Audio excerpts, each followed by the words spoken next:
Emily, please, try to understand. I never meant to lie to you. Your birth mom willingly gave you to me, claiming she couldn't raise you as a single mother. It was a difficult decision for both your father and me, but I couldn't bear to see you abandoned, so I chose to raise you as my own. I don't care. You took me away from my real mom. You wanted a perfect little family, and I was just a pawn in your game. That's not true, Emily. I never tried to manipulate anything. I fell in love with you from the moment I held you in my arms. Huh! More like you used me to fulfill your dreams of being a mother and a wife. I was just a convenient solution for you, wasn't I? Emily, please listen to me. I never wanted to deceive you. Yes, I wanted a family, but that doesn't mean I didn't love you with all my heart. You keep telling yourself that, but it doesn't change the fact that you lied to me all these years. I can't trust you anymore. I don't want you in my life. I am Rachel, and I've always been the kind of person who thrives on traditional values. As a 52-year-old woman, I have spent most of my life working as an elementary school teacher, cherishing the joy of nurturing young minds. My friends often describe me as dependable, caring, and perhaps a tad reserved. I was married to a man named Mark, and we raised a wonderful child together. My daughter Emily had been the center of my world for 25 years. She's grown into a remarkable woman, smart, ambitious, and fiercely independent. She's engaged to Jake, a kind-hearted and compassionate man who loved her deeply. Emily and I shared a unique bond, and I thought we had an unbreakable connection. But life had a surprise in store for me, one that would test the very foundation of our relationship. That day, my life took an unexpected turn. Mark was out of town on one of his business trips, and I received a text from him. He told me that Emily had found out about our little secret. The truth is that I wasn't Emily's birth mother. Years ago, when I just graduated from college, Mark and I were part of a really fun and big group of friends. One of them, Dylan, had a girlfriend named Veronica. Unfortunately, Dylan passed away in a car accident during his most beautiful year, and Veronica was left alone with Dylan's child. She was really depressed at that point because she didn't want to have a baby alone. When she gave birth to the child, she left it in our hands. Then she fled the city and cut all contact with us. Nobody knew where she went. That baby was Emily. I had never thought of Emily as someone else's child. She was, and still is, my daughter. She could be difficult to deal with at times, but I really cared for her. But perhaps I was spoiling her a little too much, just to make up for the fact that Mark and I had kept that secret from her for years. Now I'm wondering, how did she even find out? I didn't even have time to process the message that Mark left me. It was not long after Mark's revelation that our daughter confronted me. Emily was angry and hurt, feeling that I had deceived her all these years. She accused me of pretending to be her real mother and taking her away from her birth mother, Veronica. I tried to explain that Veronica had willingly handed Emily over to me, demanding money in exchange. At the time, she claimed she couldn't raise a child as a single mother and vowed never to see Emily again. I had felt a mix of emotions, but above all, I couldn't bear to see this tiny, innocent life abandoned. So I took Emily in, hoping to give her a better life. But it seemed like Emily wasn't in the mood to listen. Emily, please, try to understand. I never meant to lie to you. Your birth mom willingly gave you to me, claiming she couldn't raise you as a single mother. It was a difficult decision for both your father and me, but I couldn't bear to see you abandoned, so I chose to raise you as my own. I don't care. You took me away from my real mom. You wanted a perfect little family, and I was just a pawn in your game. That's not true, Emily. I never tried to manipulate anything. I fell in love with you from the moment I held you in my arms. Huh! More like you used me to fulfill your dreams of being a mother and a wife. I was just a convenient solution for you, wasn't I? Emily, please listen to me. I never wanted to deceive you. Yes, I wanted a family, but that doesn't mean I didn't love you with all my heart. You keep telling yourself that, but it doesn't change the fact that you lied to me all these years. I can't trust you anymore. I don't want you in my life. I never wanted to hurt you, Emily. I'm sorry if I did, but cutting me out of your life won't change the past. Can't we find a way to work through this? No, I have made up my mind. I don't need you, and I certainly don't need your fake love and lies anymore. Just stay away from me and my wedding. I understand that you're upset and angry, but please know that I love you, and I always will. If you change your mind, I'll be here for you. I highly doubt that, but it doesn't matter. I have my real mom, Veronica, and she is coming to my wedding. I'll be surrounded by people who truly care about me, not someone who pretended to be my mother. Wait, what are you saying? Then Emily stops responding. She simply wasn't convinced by my explanation.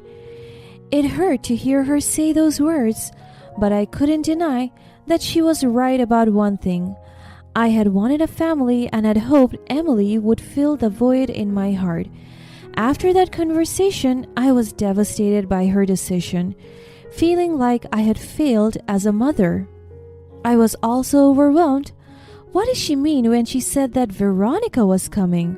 Also, I couldn't help but feel betrayed by Mark for telling Emily the truth behind my back. I tried calling and texting Mark, but to my frustration, he didn't respond to any of my attempts. I thought I was going crazy because no one was explaining to me what had happened.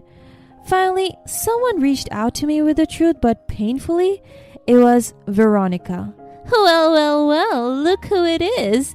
The little saint who raised my daughter all these years. Veronica, is that you? Of course. What? You thought I was dead or something? Why are you back? It's been so long and you cut us out of your life. Oh, please, spare me the act. I'm back in town and I'm ready to take back what's rightfully mine. What do you mean? Emily is my daughter. I raised her as my own. You left her willingly all those years ago. Like I care about that now. I was young and stupid back then, but things have changed now, and I want my daughter back.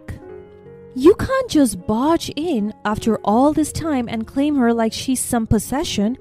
Emily is a person with feelings and a life here. Oh, but it doesn't matter, does it? You see, your dear husband Mark has been on my side this whole time. Emily's going to believe everything Mark tells her. What? That's not possible. Mark would never betray me like that. Oh, he already has, darling. You were so busy playing the devoted wife and mother that you never saw it coming. Mark has always been secretly in love with me. No, that can't be true. Mark loves me. We have been through so much together. Please, Rachel, open your eyes. He never stopped loving me, even after all these years. And you know what's even more delicious? Our little Emily. She's Mark's daughter. What? That can't be true. You were with Dylan back then. He was supposed to be... Oh, please, Rachel. Do you really think she looks like Dylan? Look at her and look at Mark. She has his dreamy eyes, don't you think? She's his daughter, not Dylan. How could you do this, Veronica? I needed someone to take care of Emily while I was gone, and you were all willing to play the part of the devoted mother. You're heartless, Veronica. To use me? To use Emily like this? How could you? Life isn't a fairy tale, Rachel. You should have known better. Oh, poor Dylan. He had no idea. Spare me the act, Rachel. You were so happy to be a mom. It's a good thing that he's gone because he would have been in my way to success. How could you say that? Oh, for God's sake, you're pathetic. I'm done with you here. Have fun living alone for the rest of your life. I felt like my heart was being ripped apart. The love and trust I had once shared with Mark now felt like a distant memory. In the midst of all the turmoil, I decided to cancel the payments I had made for Emily's wedding. It was a painful move, but I couldn't bring myself to support an event where I felt unwelcome. I had previously planned to use up almost all of the savings I had after years of working, just to make my daughter happy. Now that I realized she was not going to be around when I needed her, I was left feeling really insecure. I knew I needed to save that money for myself. Unfortunately, Emily was furious at my decision. She called me on the phone and was constantly accusing me of being petty and selfish. I tried to explain that it wasn't about revenge, but about coming to terms with my own feelings and trying to move on. Emily and Mark came to my door, hoping to reason with me and ask for financial help with the wedding. I stood my ground, refusing to let them in and calling the police to mediate the situation. It was hard to watch them leave, but I knew that I needed time and space to heal from all the hurt and betrayal. As the days turned into weeks, I struggled to come to terms with the new reality of my life. I felt lost and confused, wondering if I would ever be able to find happiness again. I confided in my close friends who offered their support and understanding, helping me navigate through the emotional turmoil. Unfortunately, Emily and her fiancé Jake faced challenges of their own. It turned out that I was the only parent who was willing to help them with their lavish wedding. His family was disappointed with the sudden cancellation of the payments, and they suggested the couple reconsider their union. After just a month after that, Jake decided to break off the engagement, unable to handle the complexity of the situation. Seeing Emily's relationship fall apart only added to my feelings of guilt and sadness. I knew that my actions had played a part in causing her pain, but at the same time I knew that I was not at fault. I only did what I needed to do. As the days turned into months, I embraced the support of my friends and focused on building a life for myself, free from the weight of the past. I realized that I needed to forgive myself for the mistakes I had made and let go of the guilt that had consumed me. I moved to a different town and started working as an independent educational advisor. That job allowed me the freedom to enjoy the beautiful landscapes of the small, picturesque town. Life has a way of surprising us, and it wasn't all darkness and despair. One evening, as I was taking a stroll in the park, I met a kind and compassionate man named Jay. He was a gentle soul, with a warm smile and a heart of gold. We struck up a conversation and soon found ourselves spending more time together. Jay brought laughter and joy back into my life, and I began to feel hope for the future. A few months later, I received an unexpected call from no one else but Emily. I was bracing myself for mean accusations and petty lies. But from the other end of the call, Emily was crying. "Mom, I don't know what to do. Dad and Veronica took all my savings and disappeared. Please help me, Mom. I am so sorry about what happened." "Emily, hold on. Calm down first. What happened exactly?" "They said it was for a business venture and convinced me to invest all my money. The wedding fell through, so I still had some savings."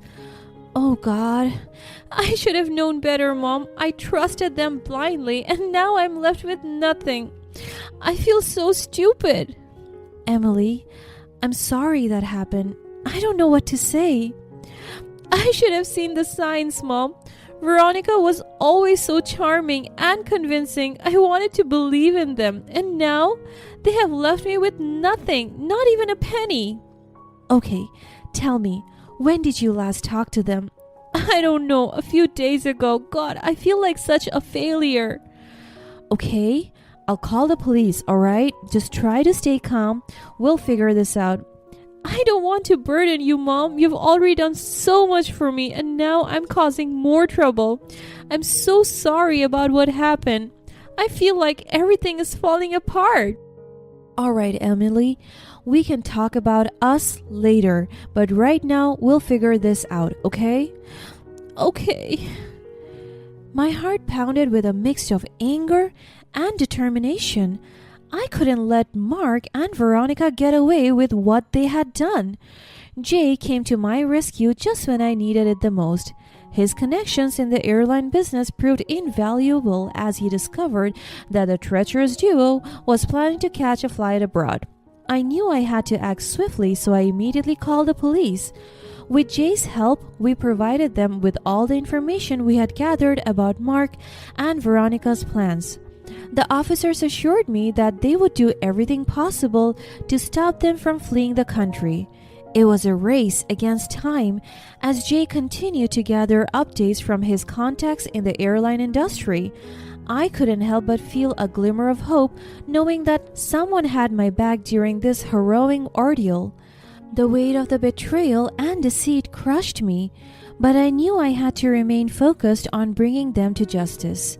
Hours seemed like an eternity as I waited anxiously for the police to act. My heart pounded in my chest with each passing moment, fearing that they would slip away before the authorities could apprehend them. Finally, the moment of truth arrived. Jay informed me that the police had managed to locate Mark and Veronica at the airport just as they were about to board the plane.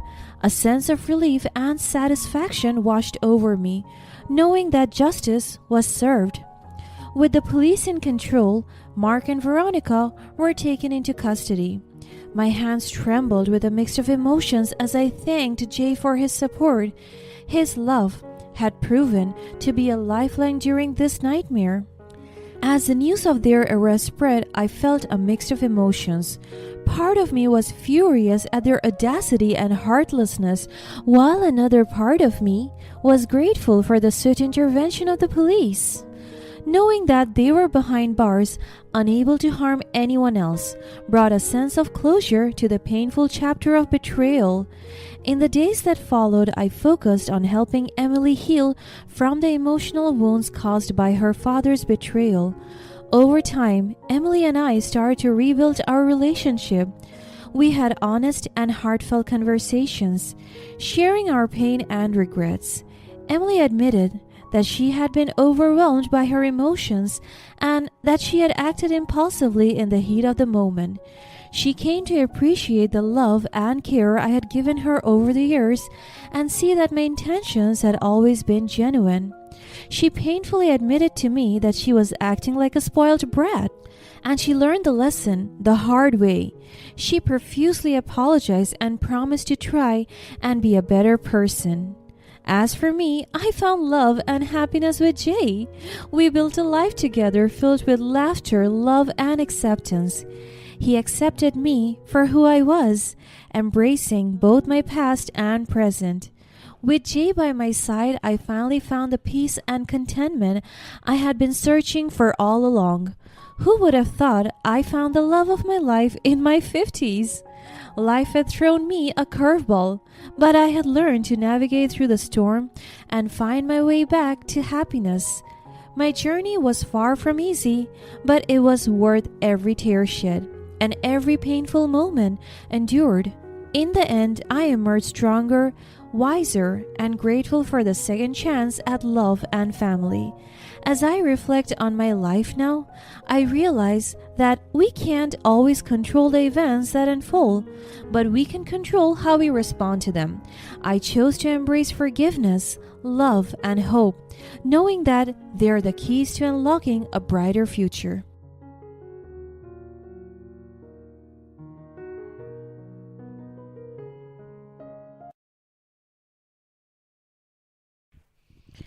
My name is Lindsay, and I'm a dedicated teacher. I came from a long line of educators, and I believe that teaching is my calling. I love imparting my knowledge to students, and I love being their mentor. So the moment that I graduated college, I immediately applied to different teaching positions, and luckily, I secured a permanent position at one of the country's top universities. My first few years have been a life-changing experience. The overwhelming feeling of living my dream and doing my passion is gearing up my entire system. Every day, I am motivated to work because it feels so good and liberating to do what I love. I received several plaques of recognition and awards regarding my performance as an educator. On top of that, I received an immediate promotion due to my dedication and hard work. All my life, I was so focused on my career. Throughout my early 20s, I was so busy building an image and a reputation that would elevate my career. My coworker even admired my work ethic and the level of professionalism that I exert in my job. Aside from that, I do honor the nobility and value that comes with my profession. As a teacher, I highly recognize it by performing my job to the best of my ability, and I'm truly known for doing it. I don't get easily swayed by parents who offer money or any assistance just to improve their children's grades. I have received this kind of offer before, and it served as one of the turning points of my career. It was during my first year being promoted, and I now already have an advisory class. And as a class advisor, I want what's best for my students. I want all of them to have high grades and excel in every academic activity. However, there would always be an odd one out, and what's unlikely is that in my class it was a girl. She was lean, beautiful, had a good body, and was a troublemaker. She always ditched my classes and often threw bad attitudes around her classmates, even towards teachers. She has a piling list of bad records in the guidance office because of her bad moral behavior. She was caught smoking cigarettes inside the campus premise, seen walking into a club as a minor during a school night, and was also discovered in possession of drugs inside the classroom. She has such a rebellious spirit. I don't even know what she sounds like because she doesn't even enter my class, and whenever she's present, she would just sleeps the entire time. And with that, I failed her on my subject because there was nothing for me to grade. She did not pass any projects, assignments, quizzes, or activities that my subject required. It just felt like she just enrolled in my subject, breathed, and did nothing. So I was left with no choice and failed her instantly. And I was right, the student went hysterical after she knew that I failed her. I expected this reaction already, for it happened a lot to my coworkers. She went straight to my office by force. I could still remember how furious she was as she approached me. She shouted at me and even dropped insulting words at me. She banged her palms into my office table, and it shocked me to the bone. Does this girl even know how to respect? How could you do this to me, Miss Lindsay? You failed me. You're just a terrible teacher. I stayed calm and responded to her with ease. Nikki, please take a seat. Let's talk about this calmly. I could feel her fuming mad, and her aura is beyond repair. She is angry, and I refuse to believe that this girl even has good manners and right conduct. No, I won't sit. This is unfair. You hate me, and you're just trying to ruin my life. Nikki, that's not true. As your teacher, it's my responsibility to assess your performance based on your attendance and academic effort. Your grade reflects that. I rarely see you in my class, and whenever you're present, you'll just sleep throughout the entirety of the discussion. Aside from that, you don't even have the chance to pass any requirements of the subject, and that left me with nothing to do but to fail you abruptly. I can't just lie and put a grade that I seemed fit to you. You simply didn't perform. That's it. I answered her professionally, and I wanted her to understand it fully, but her anger truly outshined. She was so angry at me that I could feel her almost tearing me apart. She raised her voice once again and shouted at me with madness. This is a load of crap.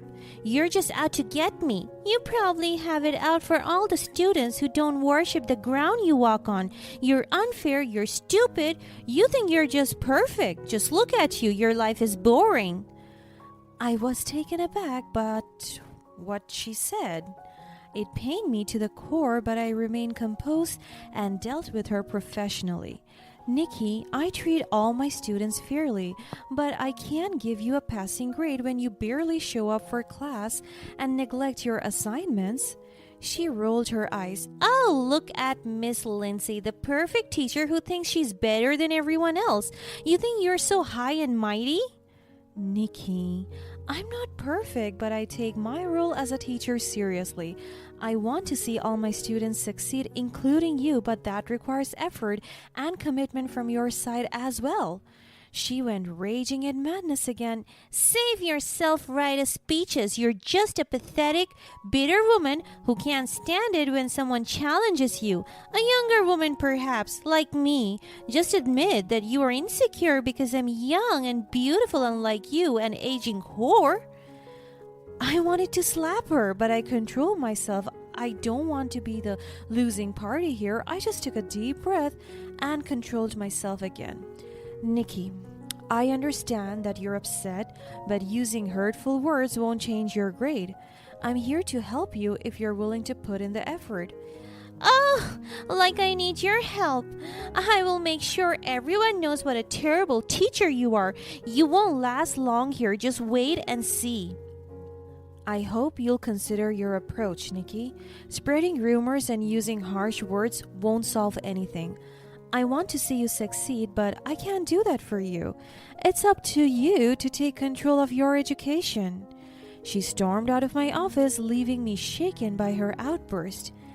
It was a painful encounter, but I refused to let her words define me. But that interaction was just the beginning. She pestered my life even more when she decided to drop out, and even before she left, she dropped a rumor that almost ruined my career. She spread false gossip that I was dating our school principal, and it is not even true. I was so focused on my career that I wasn't even entertaining any guys in my life. Many people believed it, and even most of my co-workers gossiped about me. I was so embarrassed and ashamed about it because my reputation was tainted and the career that I so worked hard to establish almost crumbled. But good thing our school principal was rational.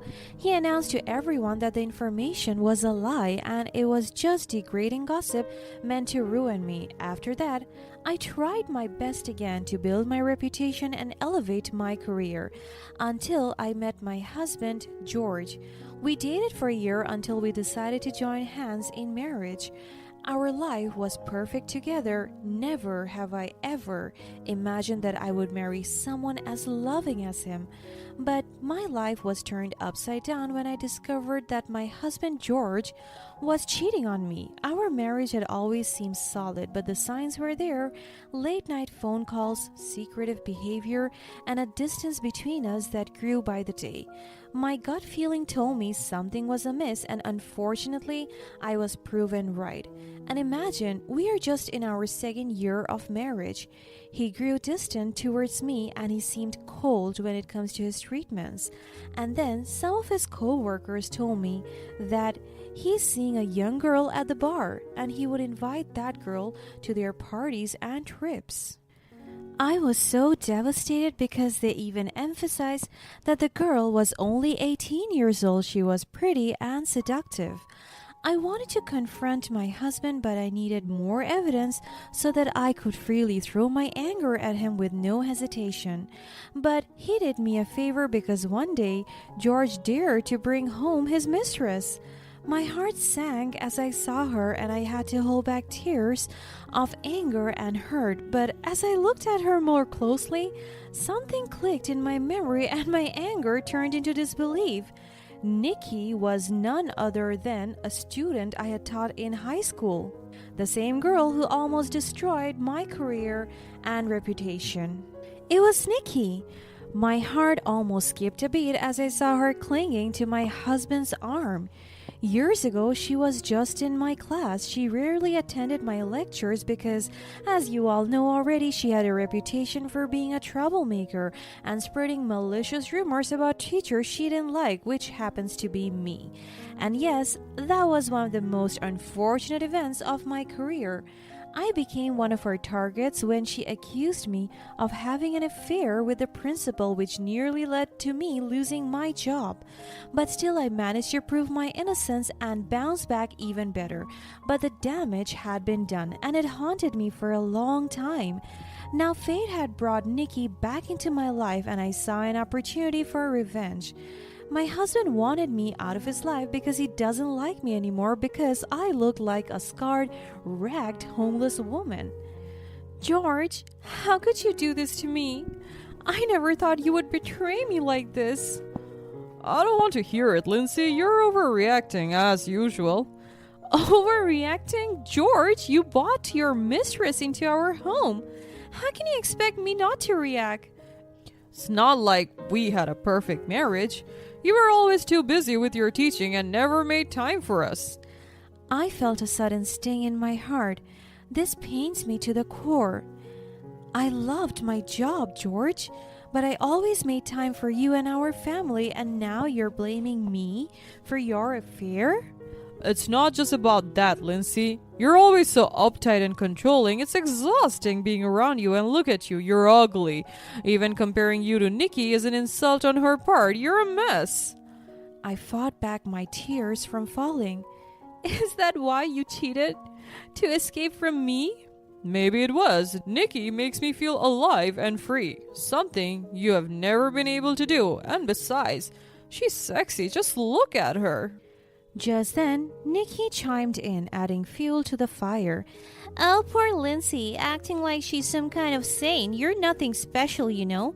I missed you, by the way. Long time no see. She chuckled with fakeness. Nikki, please just stay out of this. Why? You can't handle the truth. George needed someone exciting, not a boring old teacher like you. You have no idea what I am or what I have been through. Please spare me the sob story. You're just a washed-up, pathetic woman who can't keep her husband satisfied. I may have made mistakes, but I won't stoop to your level. You're just a young girl who got caught up in a situation she couldn't handle. You think you're so superior, don't you? Well, let me tell you, you're nothing, a nobody, and George knows it now. Maybe that's how you see me, Nikki, but I know my worth. I won't let your insults define me. That's enough. Lindsay, just leave. Fine. I won't stay where I'm not wanted. At that moment, I knew I had to stand up for myself and take control of my life. Leaving the house was painful, but it was the first step towards reclaiming my strength and dignity. Nikki's insults couldn't break me anymore. I knew my worth, and I was determined to build a new life free from the shadows of betrayal and humiliation. I knew I had to be patient and craft a plan that would humiliate her in the same way she had humiliated me. I pretended not to recognize her and acted like the betrayed wife, silently collecting evidence of George's affair. As days turned into weeks, I reached out to my past allies, former students, colleagues, and even the principal who had stood by me during my ordeal. Together, we formed a plan to expose Nikki's past wrongdoings and bring her to justice. One night, when George and Nikki were out, I set my plan into motion. I gathered all the evidence of Nikki's lies, rumors, and manipulations from the past. I made sure everything was well documented and backed by witnesses. With my allies by my side, we unleashed the truth on the internet. I posted a detailed account of Nikki's past actions, making sure to protect the identities of those who were also affected by her lies. The post quickly gained traction, and people were shocked to learn the real face of the seemingly innocent girl they had once known. As the internet erupted in anger, I watched with satisfaction as Nikki's social media accounts were flooded with comments and messages exposing her for who she truly was. The wrath of strangers poured down on her, and she found herself at the receiving end of the same humiliation she had once put me through. But I wasn't finished. I ensured that the evidence reached the right authorities, and soon Nikki was summoned to court for her past actions. The courtroom was filled with people who had been hurt by her lies, and she had to face them all. As the proceedings unfolded, Nikki's arrogance crumbled and she had reduced to tears, realizing the gravity of her past mistakes. Witnesses after witness testified against her, recounting the pain and suffering she had caused. She had no defense, and her attempts to justify her actions fell flat. In the end, the court ruled against her, and she faced several consequences for her lies and manipulations. Her reputation was shattered, and the world now knew the truth about her. As I watched Nikki leave the courtroom broken and humiliated, I couldn't help but feel a sense of justice served. I had turned the tables on her just as she had once done to me. The revenge I sought wasn't about destroying her, but about making her understand the pain she had caused me and others. From that moment on, I let go of the bitterness that had consumed me for so long.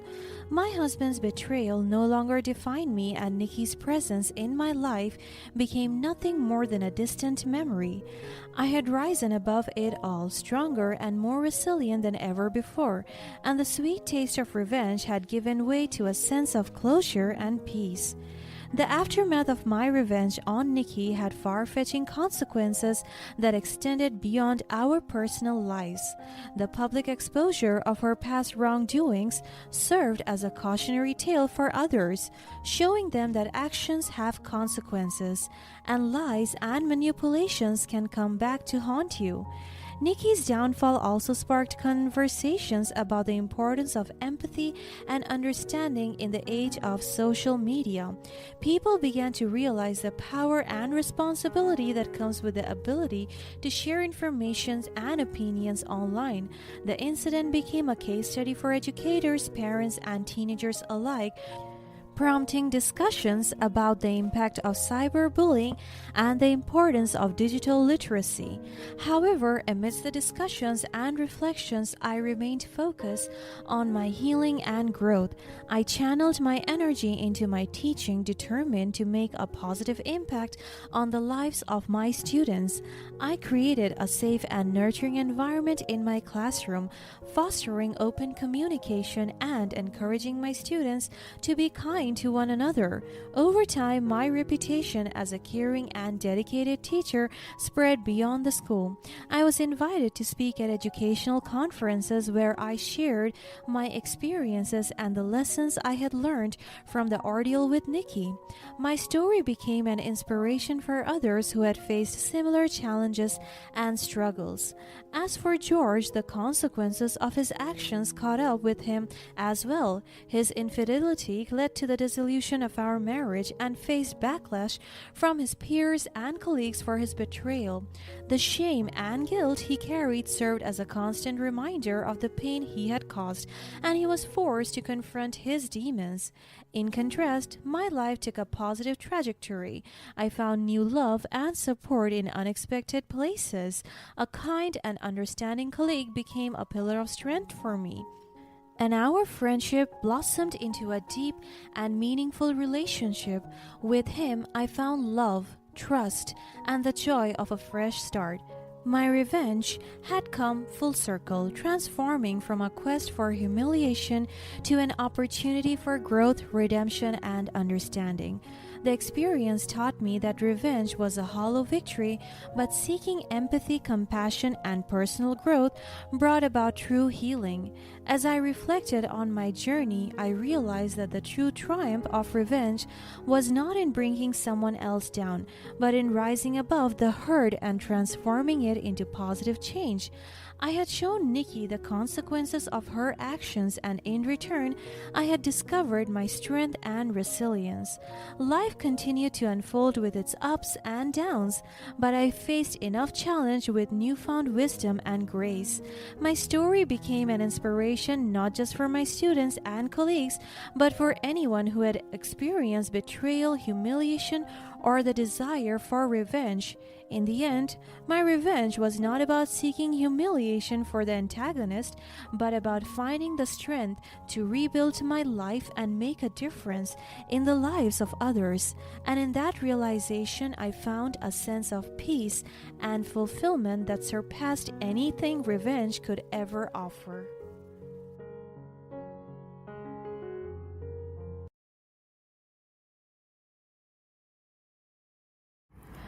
I screamed my lungs out as I saw my dear husband lying on the bathroom floor. His nose was bleeding and bruises were visible all over his body. He just came home from a 1-month business trip, and I could still remember he was having a fever as he traveled to the States. And now, he was lying unconscious. I immediately checked on his pulse, and I panicked when it beat so slow. I started to call the ambulance, and in one instance they came. I cried my heart out as I saw my husband being carried by a stretcher. The medical staff were all surrounding him, checking his vitals and injecting IVs into his arms. I couldn't bear to witness this situation. He is my rock and my hero, and I couldn't afford to lose him this early. I have always told him to have his health checked because I have been noticing changes in his condition. He started to have dark bruises all around his body, and he is constantly having high fever, which concerns me the most. I even insisted on letting him stay at home and not attend their business, but he kept on telling me that it is needed for his promotion, and it is something I cannot argue with him. Because my husband Donald is a very workaholic man. He never lived a day being unproductive. He would constantly work and work until he burned out. But he told me that it is his passion and he loves working to support us, his family, and to allow himself to grow in his career. And as a loving spouse, I supported and took care of him because I want all the best for him. Because I can attest to his goodness. He takes care of me. He loves me more than I could ever imagine. And he protects me at all costs. Now it breaks my heart to see him suffering in pain. Whatever it is that he's feeling right now, I want to take it away from him. As soon as we got to the hospital, he was rushed to the emergency room. I could see the doctors' worried faces as they checked on him. I am so worried about what the doctor's diagnosis will be. But I have to be strong for him because I know that he will get through this. After a few moments, I heard a loud banter coming from the hallway. I recognized the voice immediately and I started to have a panic attack. Her voice was so loud and I was so angry. My heart started to beat so fast as if a familiar traumatic experience was building in my heart.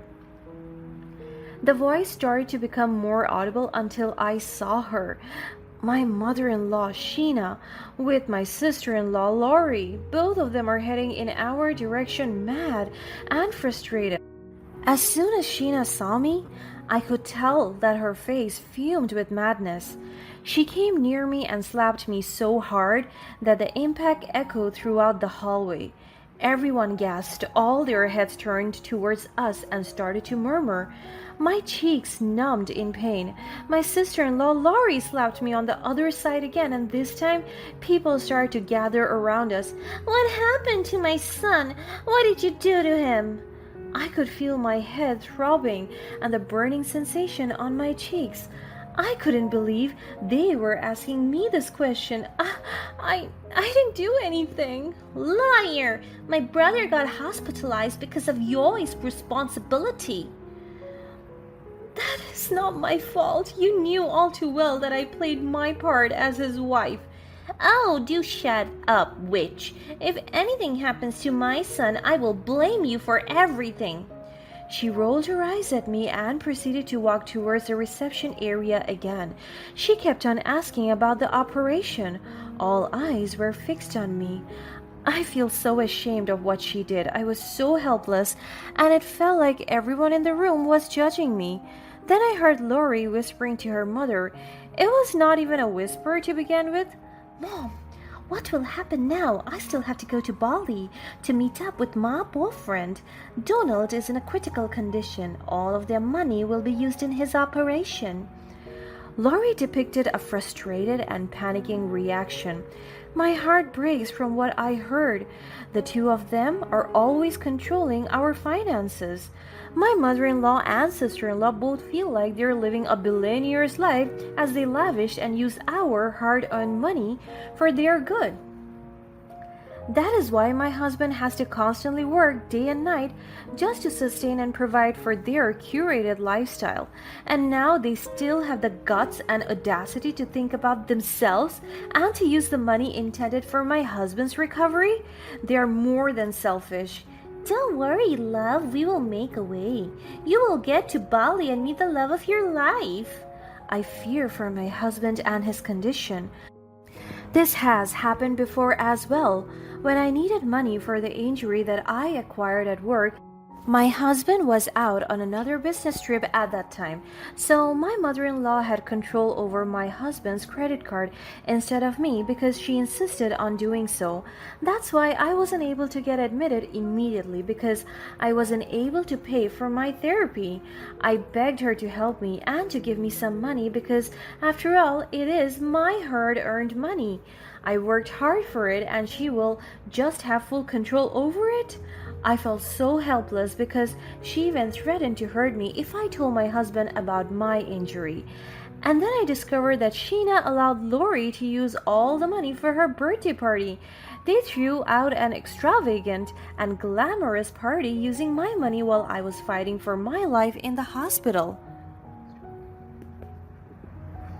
It was a very traumatic experience for me, and I don't want my husband to experience it as well. That experience alerted me to check on our bank account quickly, but as soon as I checked it, my heart shattered into pieces. The money was transferred to another account and it is Lori's. This is so mad. Why are they doing this to us while my husband was still on his 6-hour operation? I confronted them, and while I was approaching them, there were no signs of any concern or any remorse for my husband. And the worst and the most inhumane thing that they did was that they were even counting the money they just withdrew from my husband and my bank account. I wanted to slap them right there and then. I also want to shout at them and ask them how cruel they can be.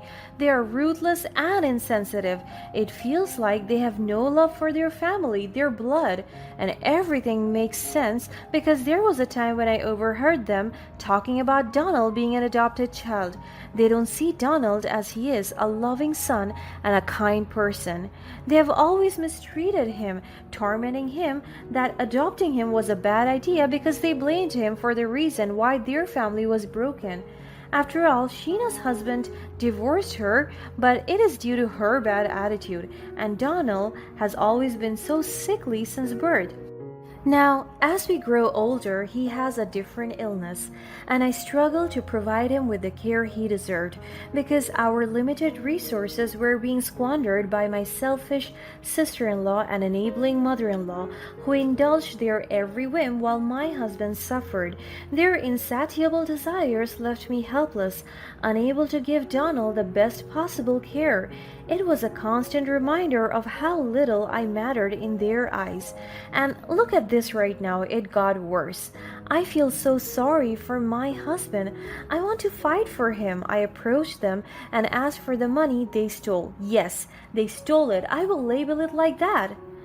I know you withdraw all the money from our bank account. Please, I need it back for Donald's medical expenses. Sheena just gave me an offended look. Excuse me? My son owns this money and he makes this for us, so we will use it as much as we please. And for goodness sake, he is your husband. Pay for his hospital bills instead. Do you expect my son to pay his bills?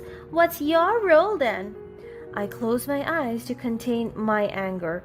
Please, he's your son. It's our shared account and all my money was in there too. Help us." She just laughed at me. Well, that's not my problem. I ruffled my hair in frustration. This is so crazy. "What will you do with the money then? Have you seen your son suffering in the operating room?" She rolled her eyes at me. Of course, I'm not blind, and besides, it's not that fatal anyway. He will get through it. Laurie needs the money more. My jaw dropped out of disbelief. I never thought a heartless mother like her would exist. I just couldn't believe it. And then the doctor suddenly went out of the operating room with a concerned face. He immediately looked for Donald's family and I stepped in. He's in a very critical condition. We found lots of cancer cells in his skin and it is dividing fast. They are slowly consuming the entire body. We need bags of type AB minus blood within an hour or we will lose him." I gasped in shock that I almost collapsed to the floor, but the doctor held me. "I am sorry, we're doing our best now." I couldn't contain all the information that he told me. My mind floats and I couldn't comprehend what is happening. I am so weak and out of focus. Please, doctor, do everything to save my husband. The doctor nodded and tapped my shoulder. "Be strong for him." After that, he went back to the operating room and I was left there crying with my heart filled with longing and anxiety. 2 hours later, the doctor came out again and announced that my husband was gone. I broke down in the hospital hallway and cried my heart out. My husband is dead. Doctor, is my son dead? My mother-in-law asked with no hint of concern. Yes, madam, I am so sorry. Oh, don't be sorry. I have accepted it since the start. The doctor was taken aback by her response. By the way, where can we ask for his last will? I seriously wanted to slap her because of her rudeness, but the doctor answered her first. "I don't know what's wrong with you, madam, but your son is dead, and I think it's improper to talk about claiming his property rights right now. Please respect that." She just rolled her eyes and walked away. She's very heartless. And I never knew that after my husband passed away, my life would take a dreadful turn. The burden of grief weighed heavy on my heart. But little did I know that my late husband's family would add more to my suffering. I mean, they have always been my source of struggle, but this time it has doubled. My mother-in-law and sister-in-law revealed their truest colors, showing a level of abuse and control that I never could have imagined. When my husband was alive, they only gaslight me and control our finances, but now they have truly crossed the line. As if losing my husband wasn't enough, I soon found myself at their mercy. Sheena and Lori gained control of our entire estate, claiming it as their own. They treated me as nothing more than a servant, expecting me to work tirelessly to provide for their every want and need. To add insult to injury, they would introduce me as their maid to their guests and friends, stripping away any dignity I had left. Then came the fateful day when Lori, the epitome of greed, announced her engagement to a wealthy man, the one that she met at Bali, using my husband and my money. And now that my husband is gone, it was clear that they were only using the man for his money, another victim, and the thought of their manipulative motives sickened me to my core. Little did they know that this wedding would become the stage of my ultimate revenge. As your servant, because that's what they call me now, a maid and worthless woman, they tasked me with planning Lori's wedding, unaware that their plan would ultimately backfire. As I delved into their preparation, I stumbled upon the truth hidden beneath their deceit. Their true intentions were exposed, and I couldn't allow their charade to continue. I overheard another conversation between Sheena and Lori, and this time I caught it on record. Good thing you made that guy fall in love with you. Now that your brother is gone, we won't worry about how to get money. Good job, love. Lori giggled. He is so easy to fool, Mommy. He liked me immediately, and look at us now. We are getting married. It's time to steal that bag. Both of them laughed. You are just me, honey. Keep on doing that. I almost threw up as I listened to their sick conversation. They are twisted. The day of the wedding arrived, and as the guests gathered to witness this sham of a union, I mustered up all my courage. Standing before them, I took the microphone and laid bare their wickedness for all to see. I revealed their ulterior motives, exposing their greed and manipulations to the world. The shock and disbelief on their faces were priceless, and for a fleeting moment I felt a sense of triumph. At that moment, I took back my power.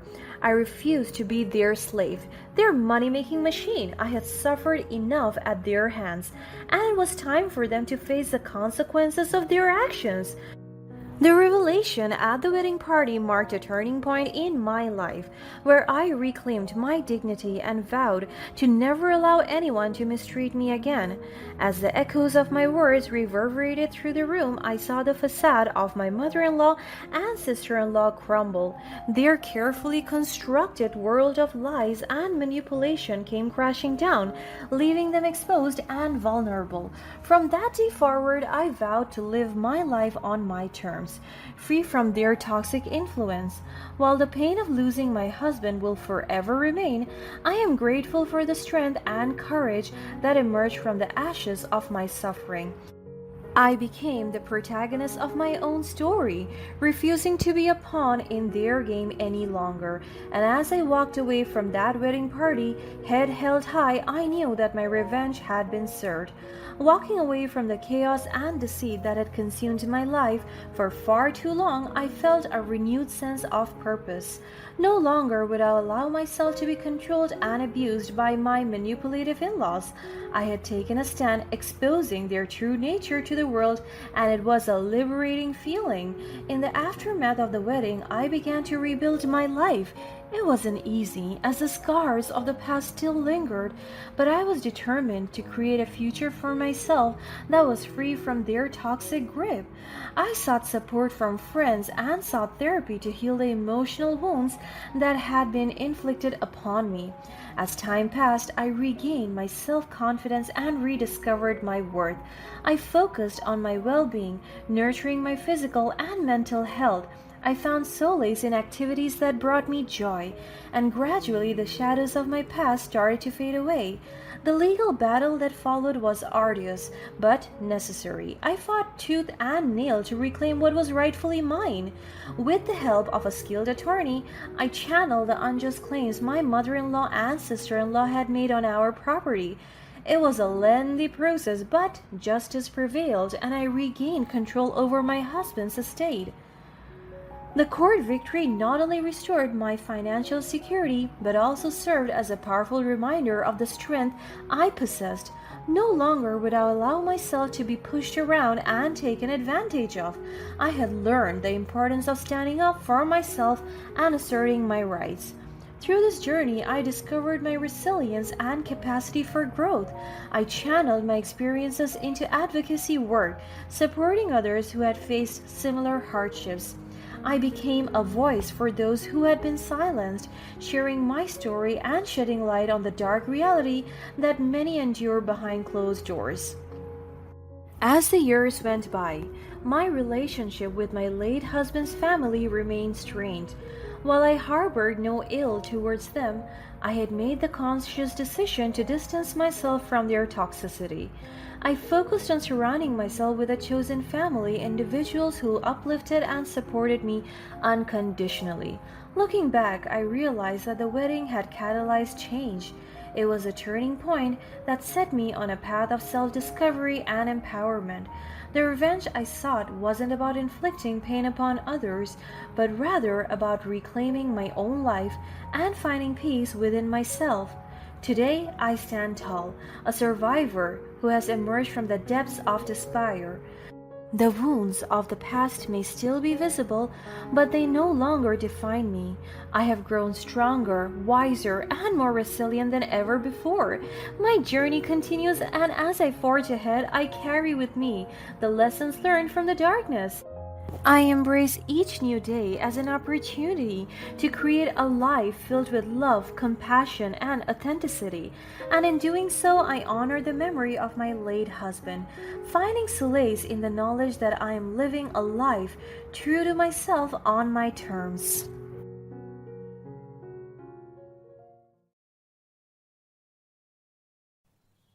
Granny Agatha, I think you forgot to give Santa my wish list. Oh, my dear Lily, Santa doesn't bring great gifts to bad kids. I tried so hard to be a good kid this year. I know, sweetie, you are one. Well, maybe Santa thought a lump of coal is all you deserve because you're Katie's child. Agatha, that's not funny. I am Katie, Lewis's wife and Lily's mother. Let me tell you about the Christmas when my mother-in-law gifted my daughter a lump of coal until she wished it was gifted to her instead. The holiday season was in full swing and our family was busy preparing to celebrate Christmas at my mother-in-law's house. As I gathered the necessary items and packed our bags, I couldn't help but feel a mix of excitement and apprehension. Lily, our adorable daughter, was jumping up and down with a huge grin on her face as she couldn't contain her enthusiasm. Mommy, I can't wait to see Granny Agatha. Do you think Santa will give me an amazing gift this year? Of course, I'm sure he will, sweetheart. You have been such a good girl all year. Santa will surely notice all the kind and helpful things you have done. Lily's face lit up with joy, and she eagerly shared some of the things she had done to be a good kid this year. I helped Mrs. Johnson carry her groceries, and I made sure to share my toys with my friends at school. I hope Santa brings me exactly what I asked for in my wish list. I wrote dollhouse with a garden, a new set of coloring markers, a book about magical adventures, and a fluffy stuffed unicorn. Oh, that sounds like a wonderful list, Lily. Santa always tries his best to bring the gifts children wish for, so don't worry. As we continue to get ready, I turned to my husband and asked, do you think we should still get Lily a gift? Oh no, don't worry. My mom already said that she bought presents for all her granddaughters and told us not to worry about it. But I don't know. I feel bad celebrating Christmas empty-handed, especially for our daughter. You know how my mother can be, Katie. She adores the kids and always wants to be the star of the holiday, showering them with gifts. I'm sure she's just too excited and couldn't resist buying them something special and perhaps personal. You're probably right. We should go to your mother's house now. With that, we decided to go along with Agatha's wishes and not get Lily an additional gift. Instead, we looked forward to the joy that awaited us at Agatha's house, where the spirit of Christmas and the love of family would be the greatest gift of all, or so I thought. As we stepped through my mother-in-law's door, she greeted us with warm hugs and smiles. There were twinkling lights, festive decoration, a grand Christmas tree, and the aroma of freshly baked cookies that made my daughter shout with glee. As the night went on, we gathered around the Christmas tree. Lily and her cousins eagerly awaited the moment to open their gifts. One by one, the other grandchildren tore open their presents, revealing delightful surprises. Little Trisha gasped with joy when she unwrapped a beautiful princess costume with a tiara. Wow, a princess costume! I'm going to be the prettiest princess ever and kiss my handsome prince. Little Tommy opened his gift and couldn't stop giggling when he found a set of toy cars and a huge racetrack. Look, Mommy, cars! Vroom, vroom! I'm going to race them. As the children admired their presents, their parents gently reminded them, "Don't forget to thank Granny Agatha for these amazing gifts. She made sure Santa knew exactly what you wished for." "Granny, did you really give Santa our wish list?" "Well, of course. Santa and I are old friends, you know. I make sure to pass along your wishes every year." They wasted no time and rushed to Granny Agatha, showering her with hugs and kisses. "Hooray, Granny Agatha, you're the best!" After seeing her cousins as gifts, Lily's excitement grew. With eager hands, she tore open her gift, her heart beating fast with anticipation. But to her dismay, all she found inside was a lump of coal. Tears welled up in Lily's eyes as she turned to her grandmother, obviously sad and disappointed. What is this? Why is mine like this? Granny, I think you forgot to give Santa my wish list. Agatha chuckled at my daughter's reaction. Oh, my dear Lily, Santa doesn't bring great gifts to bad kids. Lily ran to me and cried harder. I tried so hard to be a good kid this year. I know, sweetie. You're a good kid. I wrapped my arms around her in a reassuring hug while giving a dead stare to my mother-in-law. I knew she never liked me, but to bring my kids into this is just too low even for her. Well, maybe Santa thought a lump of coal is all you deserve because you're Katie's child. As Agatha's callous joke fell from her lips, I reprimanded her sternly. Agatha, that's not funny. Lily is just as special as her cousin, and we should treat her with love and respect. The other grandchildren, not fully grasping the impact of their words, laughed and teased Lily, unknowingly hurting her feelings. I can't believe this is how we are spending our Christmas. I didn't want it to continue any longer. So I turned to my husband and said, I am not going to tolerate this disrespect to our child, especially on Christmas. We are leaving. Louis hesitated, torn between staying with his family and supporting me. Oh, come on, can't you take a little joke? Lily's grandmother's obviously joking. I glanced back at Lily, who was trying to play with her cousin's toys, but was being pushed away. She looked more and more downcast with each rejection. Fine, you can stay, but Lily and I are leaving. I couldn't bear to see her like this, so I gently took her hand and led her outside.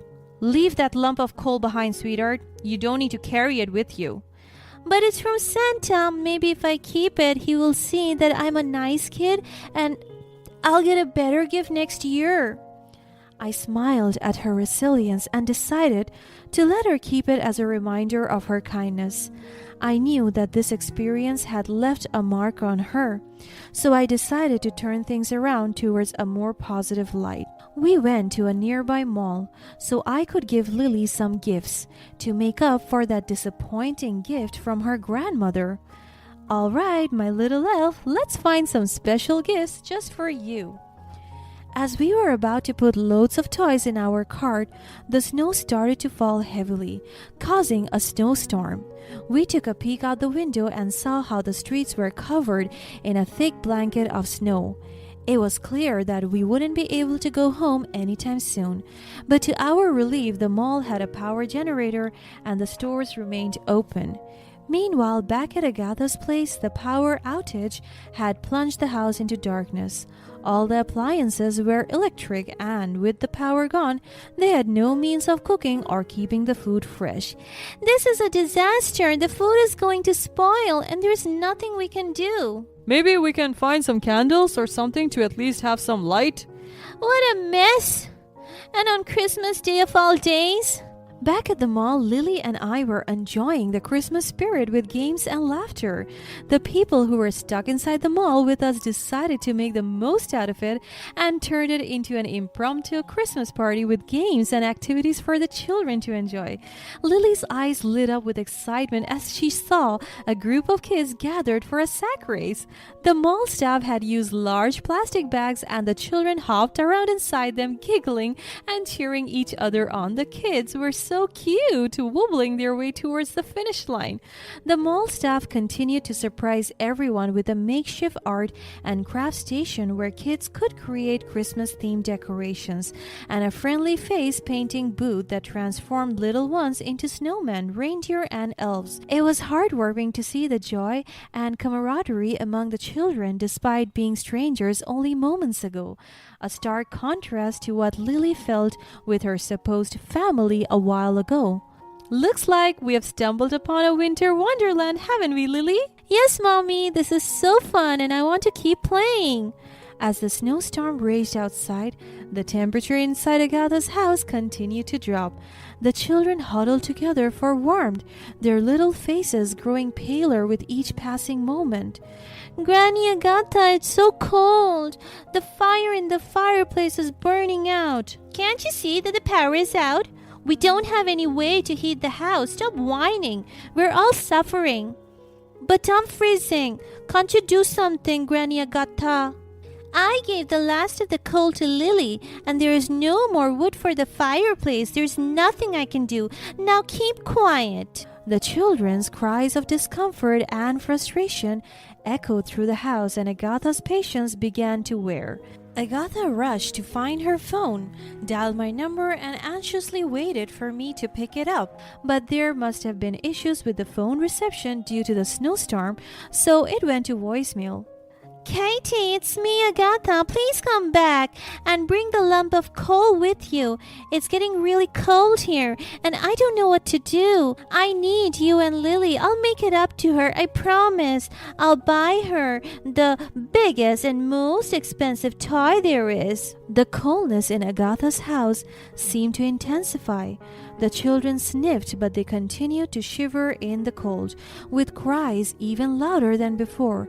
Agatha, annoyed by their persistent cries, decided to take drastic measures. In a moment of frustration, she grabbed the gifts she gave her grandchildren earlier and threw them into the fireplace, hoping to generate some heat. There! Happy now? Can you please shut up now? The children's cries only grew louder at the sight of their cherished presents going up in the flames.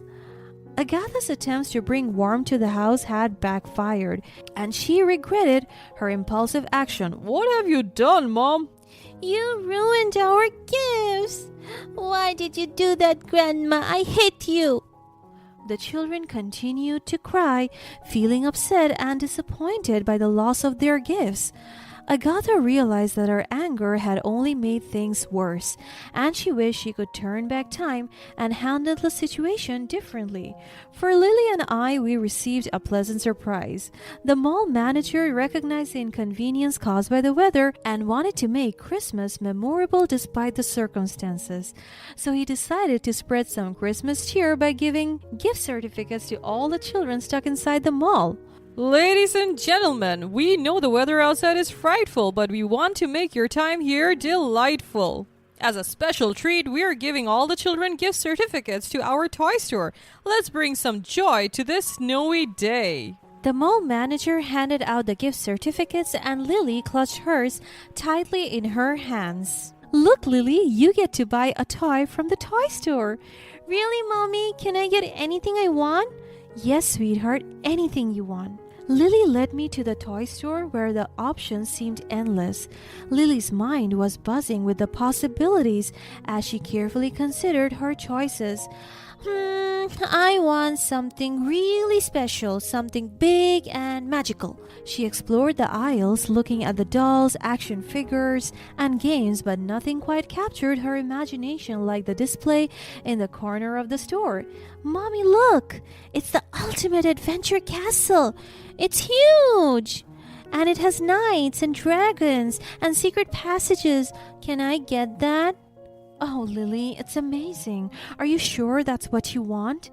Yes, Mommy. This is the best Christmas ever. That smile on her face, knowing she got the gift she deserved, it's such a beautiful sight to see as a mother.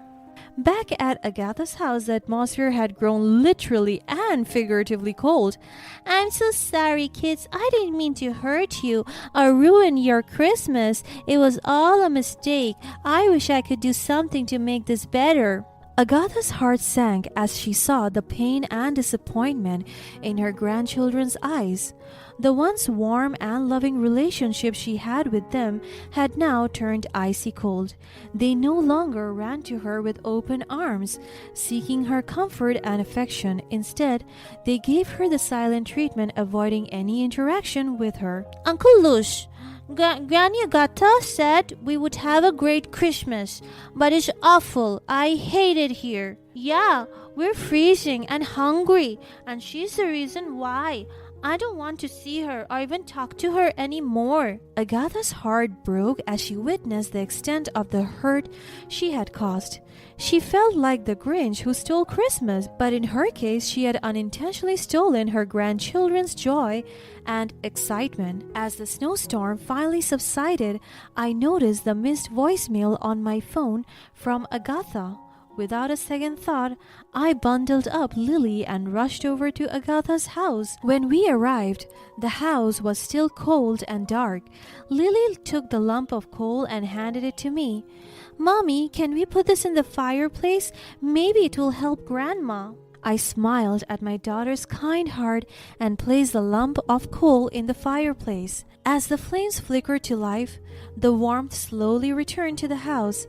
Agatha was embarrassed but grateful. Thank you for the coal. The tables had turned as well for the children. Agatha's other grandchildren now saw Lily's ultimate adventure castle with envy. They were now the ones pleading with Lily to let them play with it since theirs were now burnt and gone. The following Christmases, the family dynamic was vastly different. Agatha felt too humiliated and traumatized by her past actions to spend the holiday with us or her other grandchildren. Instead, she chose to spend it alone. My house now became the new favorite gathering place for the grandchildren. They all loved the warm and welcoming atmosphere in my house, the same feeling I longed for in Agatha's. And so, I hope my mother-in-law finally understands how even a lump of coal can light up the darkest hearts and warm up the coldest souls. Now, that's a Christmas miracle.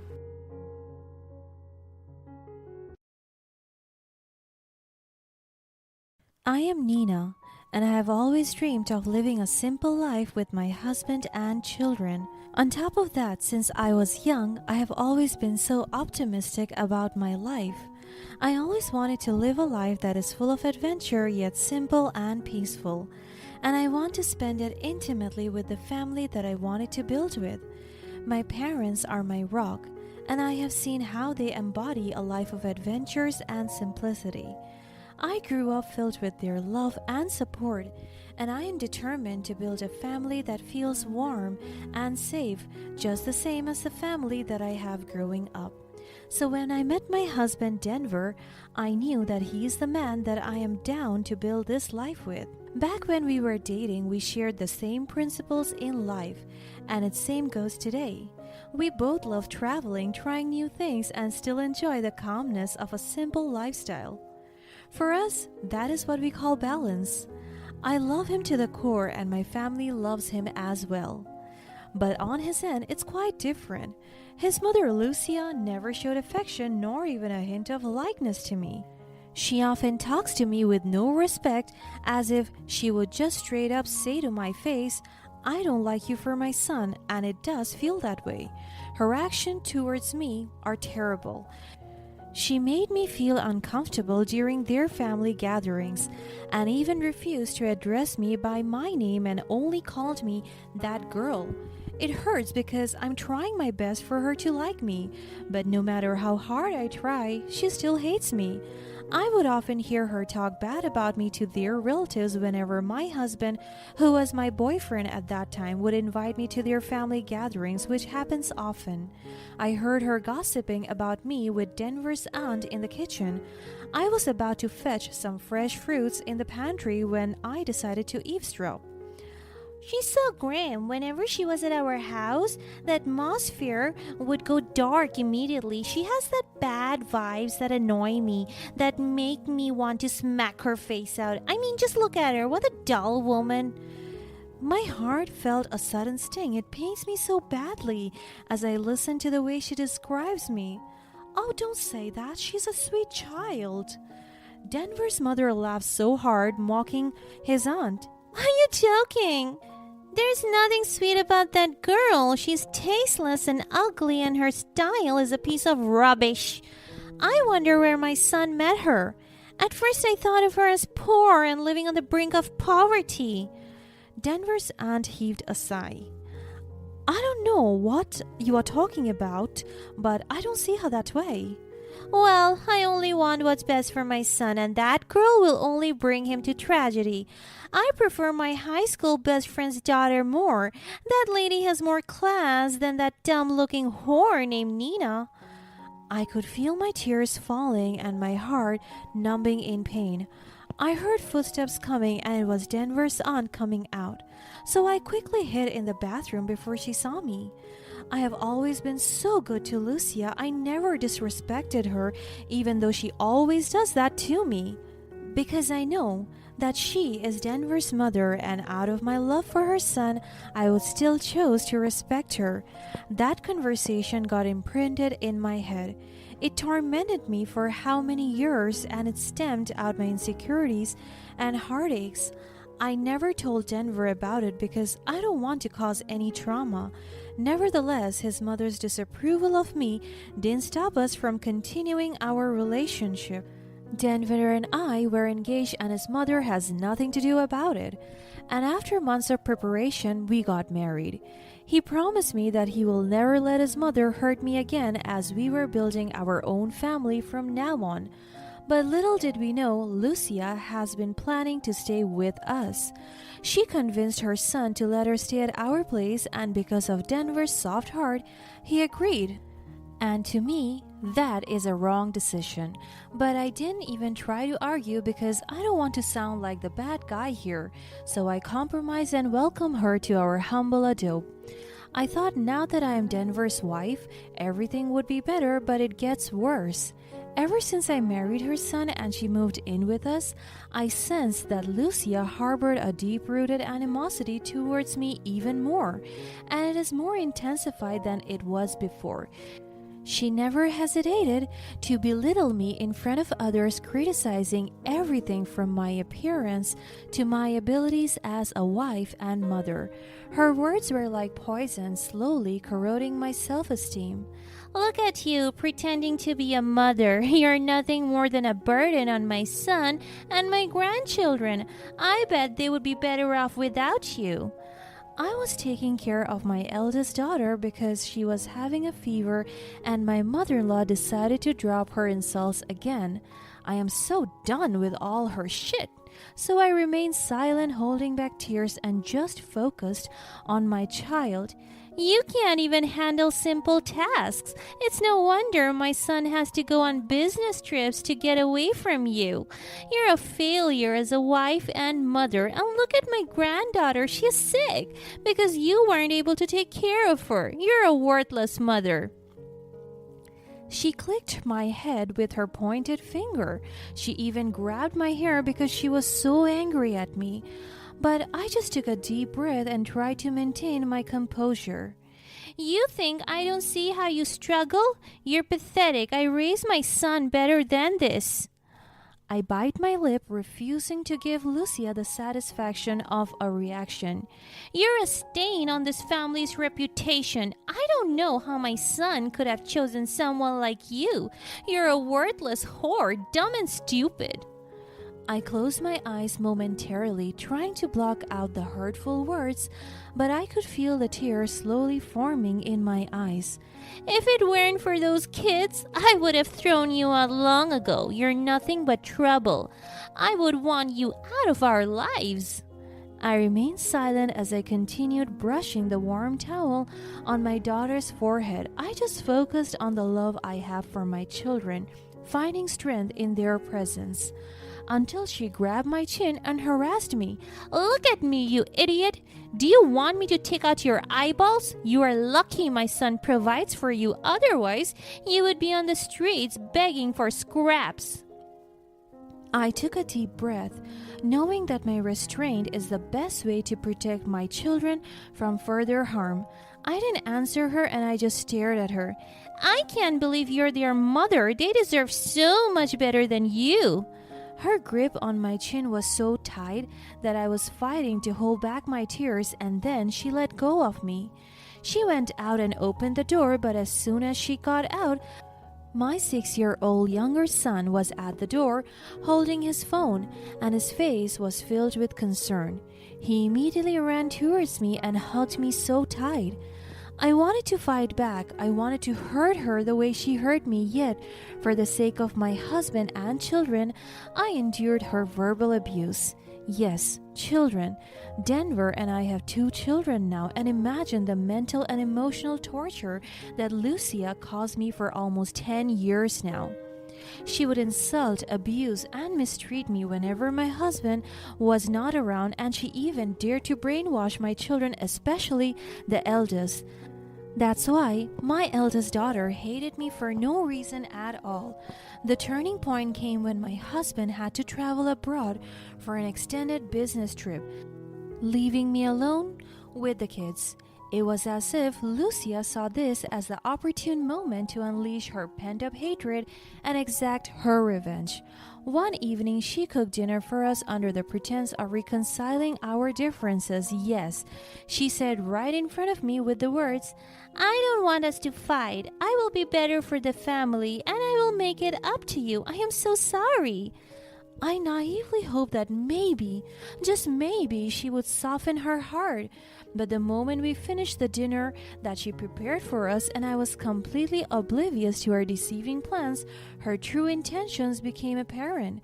Her icy glare sent shivers down my spine, and I knew I was in for a brutal encounter. "You have brainwashed my son into marrying you." She spat venomously. I was shocked by her impulse.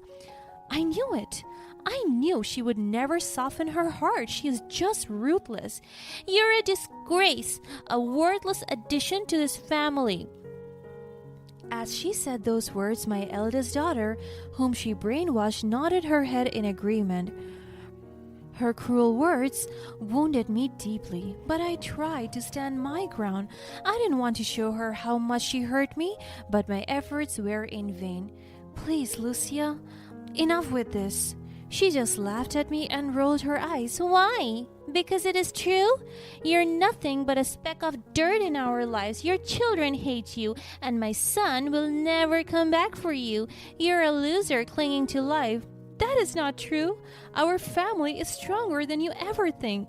I don't know why you hate me so much. All I ever did was to do everything just to please you, but you never liked me. I am so tired of all your disrespectful words and mistreatments." Within moments after I said those words, she erupted in rage, hurling insults at me until she finally screamed, "Get out of my house. You don't deserve to be here. You're worthless and dirty." She straight came to me and grabbed my arm by force. Her grip was so tight that I could feel my arm stinging in pain. She even grabbed my hair and dragged me to the front door.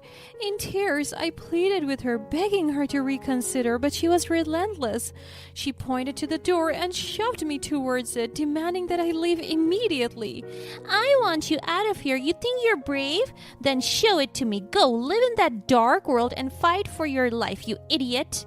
My children stood by her side. My youngest son cried as he looked at me, while the eldest one was just staring at me, motionless and confused.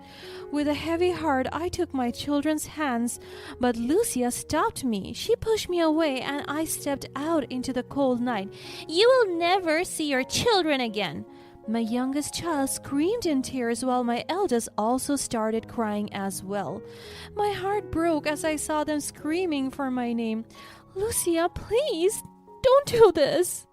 Lucia handed me a stack of newspapers, telling me to sleep on the street like the trash she thought I was. My kids kept on crying, confused and frightened by their grandmother's heartless behavior. And then she slammed the door, leaving me outside, and the rain started pouring. I didn't leave our house. I knocked many times until the guard of the village stopped me. I stayed in front of our house, soaking wet and lying on the newspaper that she threw at me. What I didn't know at the time was that my youngest child had started capturing snippets of Lucia's abusive behavior on her phone way before this incident. Unable to bear the injustice, he had taken it upon himself to expose his grandmother's true nature. And he also captured the moment when I was lying on the newspaper outside by her room's window. My son, who was tech-savvy beyond his years, had created a secret folder on his phone, accumulating evidence of Lucia's abuse towards me over time. He had become my silent avenger, determined to bring his grandmother's true colors to light. Unbeknownst to me, he had uploaded the video of me sleeping on the streets to Facebook, sharing the raw truth of my humiliation with the world. But that was just the beginning. As days passed, he secretly filmed more incidents revealing the extent of Lucia's cruelty. The moment of reckoning came when the last straw broke the camel's back. In a burst of anger, Lucia grabbed my eldest child's arm roughly, leaving bruises behind. He captured the entire incident on video and promptly shared it with the world. Within hours, the internet exploded with outrage. People from all walks of life, celebrities, activists, and even politicians voiced their support for me and my children. My mother-in-law's actions had ignited a fire of public fury that could not be quenched. The humiliation I had endured now paled in comparison to the embarrassment Lucia faced. The court of public opinion had found her guilty, and there was no escaping the consequences of her actions. Soon after, the police arrived at her doorstep, responding to numerous reports of her abusive behavior. The video evidence provided by my brave son was undeniable, and it sealed Lucia's fate. And I was still staying outside for 3 days, and people gathered to see me and witness the incidents. As reporters swarmed around the house, capturing Lucia's hysterics on camera, I couldn't help but feel a sense of poetic justice. The tables had turned, and the woman who had tried to destroy me was now the one exposed for her true nature. Her arrest marked the beginning of my family's healing process. We were no longer under the shadow of her hatred, and my children slowly started to rediscover their love for me as they saw me standing up for our well-being. The revenge I had sought was not to humiliate or embarrass my mother-in-law, but the truth of her actions did that for me. Her downfall was the consequences of her own venomous choices, and though I could never forget the pain she had caused me, I chose to move forward, focusing on rebuilding our lives with love and support. My mother-in-law's cruelty had inadvertently united my family and brought us closer to a world of empathy and understanding. We emerged stronger from this ordeal, no longer shackled by her hatred, but free to embrace the love and kindness that had been waiting for us all along. In the aftermath of Lucia's arrest, our lives slowly began to transform for the better. With the toxic influence of my mother-in-law removed from our lives, my children and I found solace in the support of friends, neighbors, and even strangers who had rallied behind us during the ordeal. The overwhelming sense of community and compassion helped us heal wounds that had been festering for far too long. As the legal proceedings continued, the evidence against Lucia piled up, revealing a pattern of abuse and cruelty that shocked even those who had known her for years. It became evident that her hatred extended far beyond just me. She had been mistreating her own family for years, leaving a trail of emotional scars in her wake. The court proceedings exposed Lucia's true character to the world, and her reputation crumbled before her very eyes. People who had once admired her now saw her for the monster she was. The humiliation she faced was more profound than anything she had ever inflicted upon me. Throughout the trial, I kept my focus on nurturing my children's emotional well-being. The scars of their grandmother's abuse would take time to heal, but with therapy and unconditional love, they began to regain their sense of security and self-worth. Emma, my brave little adventurer, became my source of inspiration.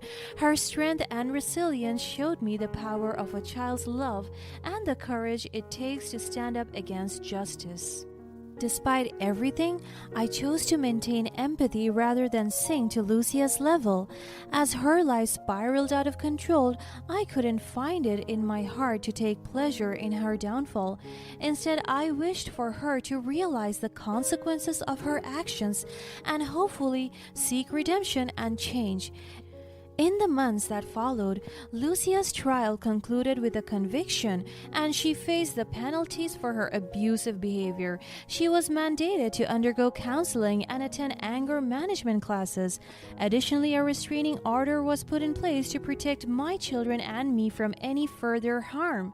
Throughout the legal process, I emphasized to my children the importance of forgiveness, not for Lucia's sake, but for their peace of mind. I wanted them to understand that carrying the burden of hatred and resentment would only weigh them down. Instead, we focused on moving forward and building a life based on love, respect, and kindness. As we rebuilt our lives, I immersed myself in advocacy work for victims of abuse. I was determined to turn our painful experience into a catalyst for positive change. By sharing our story, we hope to raise awareness about the hidden epidemic of domestic abuse and inspire others to break free from the chains of cruelty. The support we received during our darkest hours continued to pour in, but I was especially moved by the compassionate actions of a newspaper company and its staff. Not only had they come to my rescue when I was sleeping on the streets, but they also reached out to support our advocacy work. They offered me a platform to share our story, to bring hope to those who were suffering, and to raise awareness about the importance of breaking the cycle of abuse. Together, we formed a powerful alliance that fought against the darkness of abuse and cruelty. Our message resonated with countless people, and the movement gained momentum, leading to positive changes in the way society addressed such issues. In time, our family found healing, not just from the wounds inflicted by Lucia, but from the scars of our past. Our journey had been one of resilience, redemption, and above all, love. Through the darkest moments of my life, I discovered the strength within myself, the unwavering support of my children, and the indomitable power of unity. Today, as we stand together, our hearts are filled with gratitude for the outpouring of love and kindness we received from people who saw us not as victims, but as survivors. Our story serves as a beacon of hope from those trapped in the clutches of abuse and a testament to the transformative power of forgiveness and compassion. In the end, our revenge was not a cruel act of humiliation, but a story to triumph over adversity and a birth of a new chapter in our lives. We emerged from the darkness stronger and more united, ready to embrace the beauty of life and the joy that comes from building a future filled with love and empathy.